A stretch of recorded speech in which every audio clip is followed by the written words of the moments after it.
everyone, and welcome to New York University, Abu Dhabi. Here we live in a multicultural and multilingual environment, as you can tell by those people sitting around you. Just as a quick survey, I'd like you to raise your hand if you speak at most one language. At most 2 languages? 3? 4? Wow, what a great range of linguistic diversity just in this room. I myself speak 2 languages fluently, English and Shona.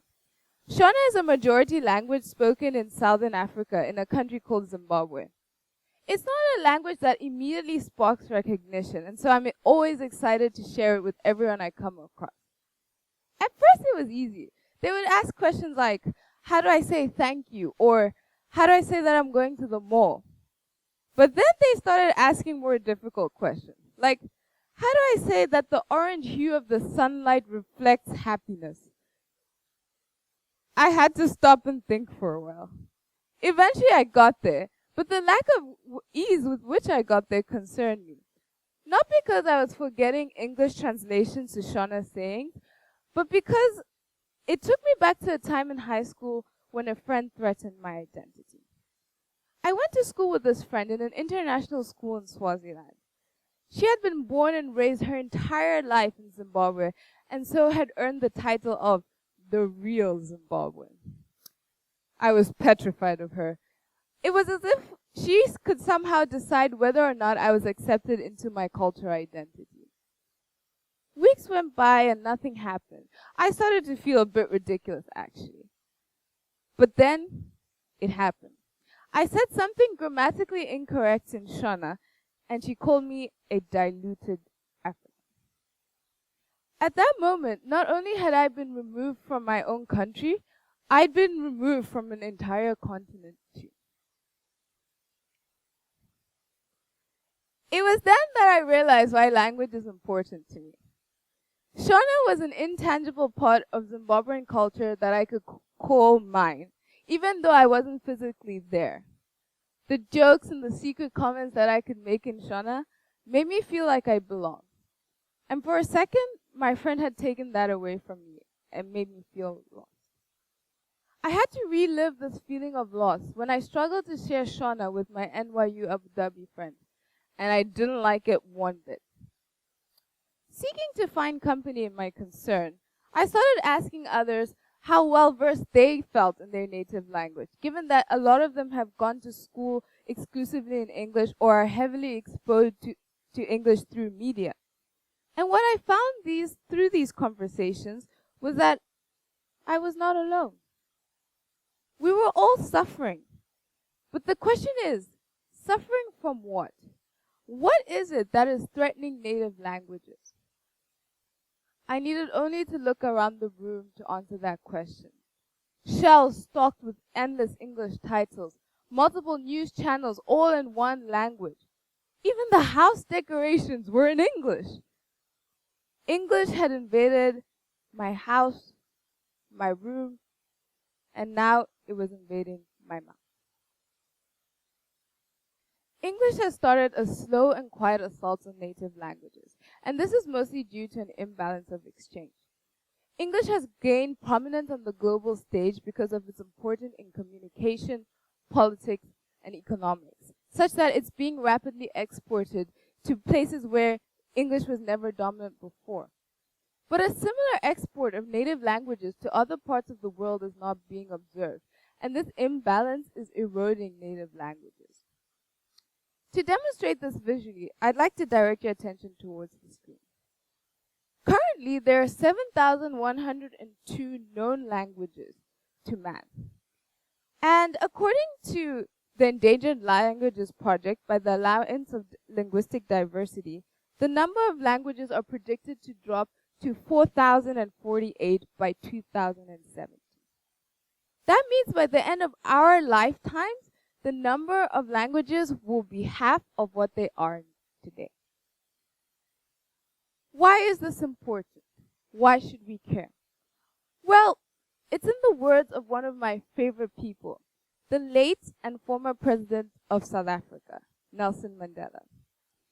He said, if you talk to a man in a language he understands, that goes to his head. But if you talk to a man in his language, that goes to his heart. English is for communication, but it is far more than that. It is a window into the inner workings of a person. A person's being is held in their native tongue, and to compromise that would be a crime. One of the ways these crimes is being committed is through the creation of what I would like to call the glitches. The glitches are a combination of English and a native languages. To take, for example, Shona, you can have Shona and English and get Shonglish. A perhaps more famous example, because it's the name of a movie, is the combination of Spanish and English, and you get Spanglish.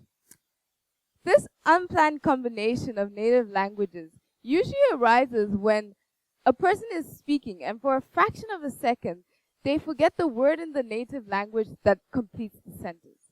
To illustrate this with a simple example in Shona, if you want to say, "Can I please use your phone?" you would say, "Ndiruku kumbira kushandisa nare yenyu." But sometimes, because we hear phone so often in English, we forget what the word is for phone, and so there's this blank in our sentence. Instead of leaving the blank present there, we just borrow an English word and fit it into our sentence.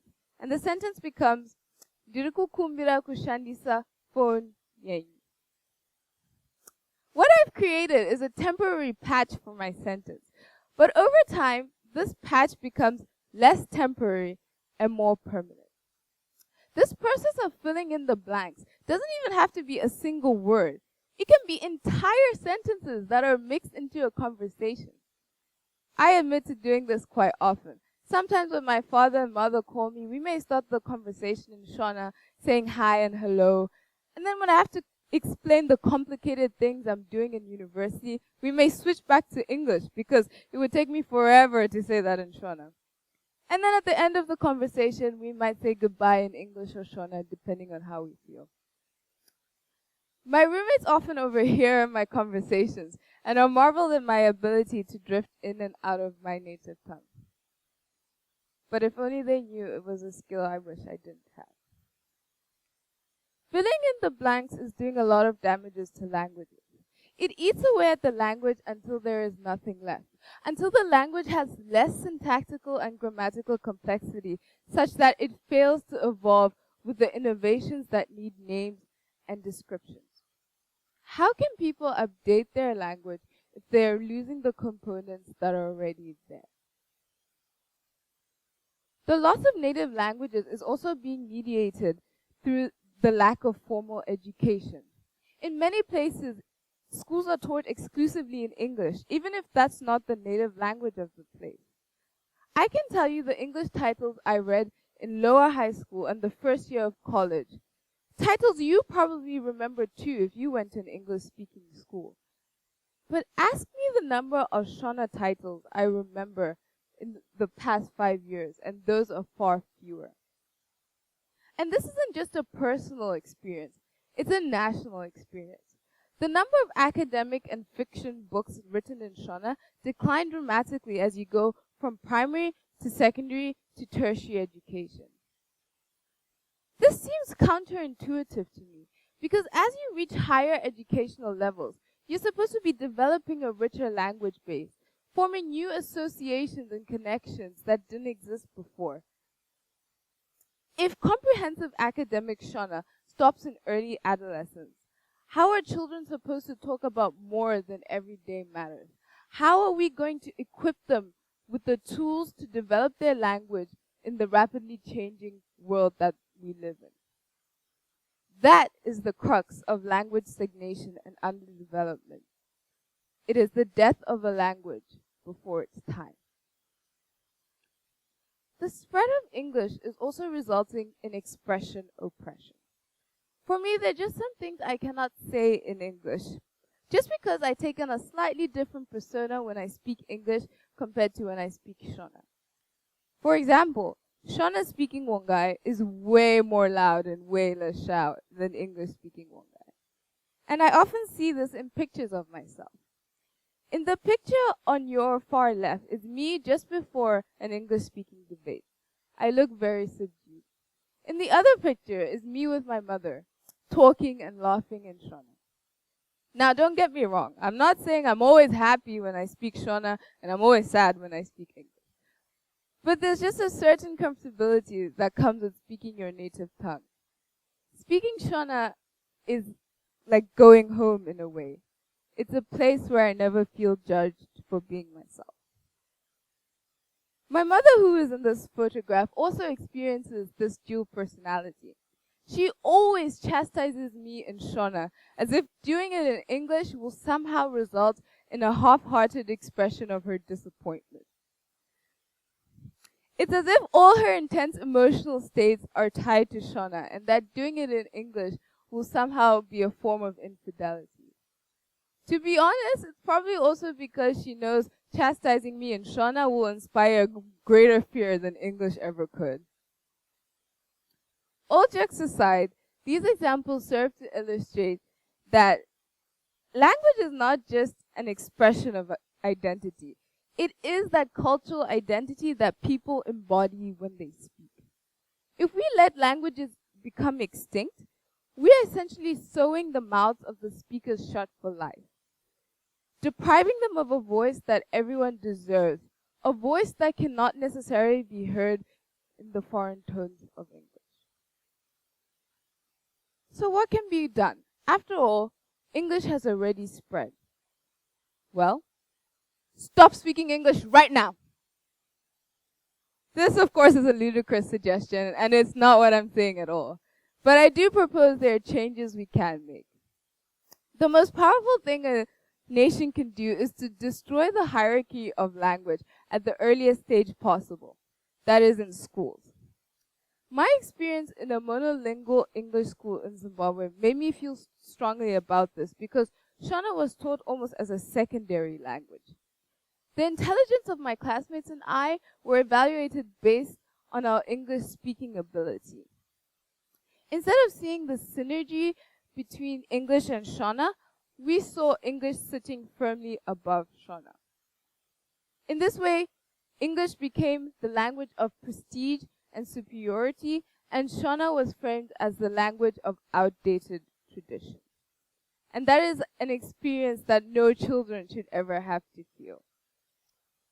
If the balance between English and Shona had been better, or even if the balance had been tilted slightly towards Shona, perhaps I would have realized at a much younger age that an idea or thought should be evaluated based on its own terms, not its English correctness. Another thing that we need is to create and cultivate native language networks. Excitingly, this is already being done by 3 Indian graduates who created an app called ShareChat, in which users share memes, news, and stories exclusively in Indian native languages such as Tamil, Punjabi, and Hindi. These networks allow us to digitally connect with someone who always speaks our language. That way we can be reminded of what our language represents.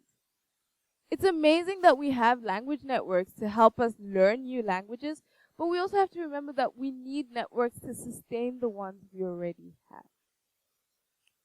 At the beginning, I asked if people spoke at most one language.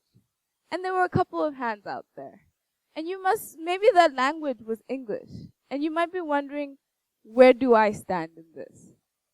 Well, there's no one answer, but I do have a request.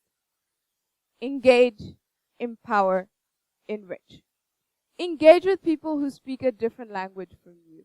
Talk to them. Ask them their story about their language and their identity. Empower them. Never ask them to conform to your English language speaking ability. Instead, make them proud to speak a language other than English. And together that way, we can enrich our global environment and our immediate environment by encouraging intercultural exchange and learning. The last solution is based on the advice that if you don't like something and you can't change it, then change your attitude. And so it is up to us, the people who speak languages other than English, to always treasure our speech, its beauty, its complexity, its simplicity. I once asked my psychology professor how a bilingual person can tell if one language is becoming dominant in the other. And he told me that that person will start dreaming in the dominant language. And so I hope by proposing these solutions and reflecting on my experience through this TED Talk, that one day I'll go back to dreaming in Shona. Thank you.